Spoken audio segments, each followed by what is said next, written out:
Nous avons rejoint là-bas donc des équipes qui sont en rotation sur place depuis le 25 janvier. Nombre d'entre eux sont morts parce qu'à Gaza on tire sur les soignants, on tire sur les ambulances, on tire sur les hôpitaux comme vous le savez. Nous pouvons vraiment confirmer donc le cahier des charges imposé donc par la Cour internationale de justice le 26 janvier n'est pas respecté et que l'intention génocidaire, en tout cas nous l'avons constaté, est bien confirmée.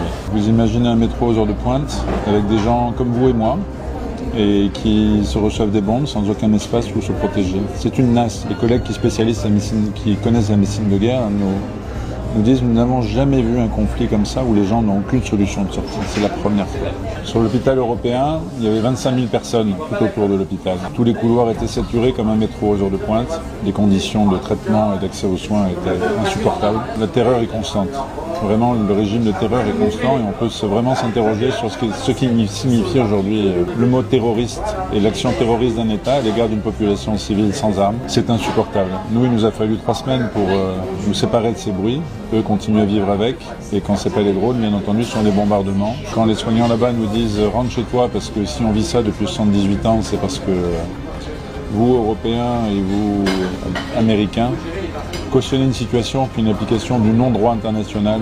Rentrez chez vous pour faire prendre conscience aux citoyens que nous sommes les mêmes qu'eux, que nous ne sommes pas des animaux, que nous sommes des humains. Osons discuter avec des personnes qui ne pensent pas comme nous, qui n'ont pas d'autre narratif que celui qui est distillé depuis des mois et des mois par une puissance qui est une puissance coloniale et qui contrôle aussi les médias. Il est temps que ça s'arrête immédiatement.